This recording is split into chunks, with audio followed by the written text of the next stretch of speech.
Wala. Why do you ask? Sa itsura mo yan, ako, ang hirap isipin na wala ka pang nakakarelasyon. Matanong ko nga, ano yung hinahanap mo sa isang relationship? Ang hinahanap ko sa isang tao, yung willing maghintay sa akin para makabuo ng pamilya. Siyempre, gusto ko magtatrabaho na ako para makaipon kami mag-asawa para sa magiging anak namin.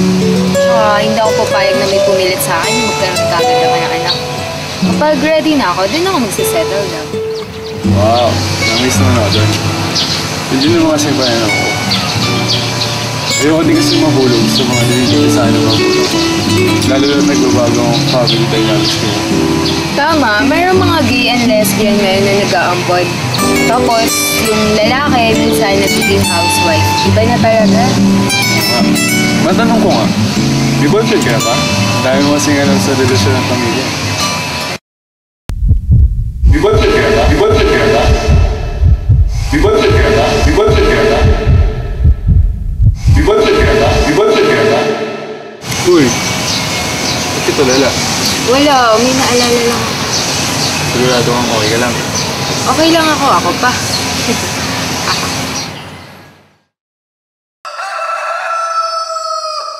Ha?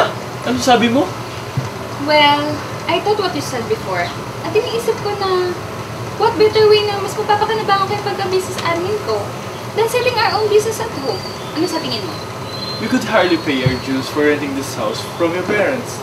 Saan ang makakakuha ng kapital para sa iniisip mong negosyo? Yung kumari ko, si Marie Chris, willing siya na pahiramin tayo ng pera para makapagsimula na rin tayo. Nat, alam mo na mahal kita.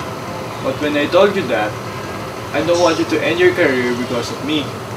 This is not what I had in mind. Oh, ikaw na nga ito nagsasabi sa akin na gusto mo akong maging independent at ito't ginagawa ko. But not like this! Bakit ka nag-aalala sa akin? I still want to be a housewife, pero sinusunod ko din ang gusto mo at ito't ginagawa ko. Wala naman ako nakikita masama sa pagtatayo ng isang maliit na flower shop. Ang labo mo, Nat. Ginagawa ko pang komplikado ang lahat.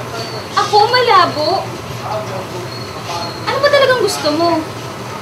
Bahala ka nga. Mark! Mark!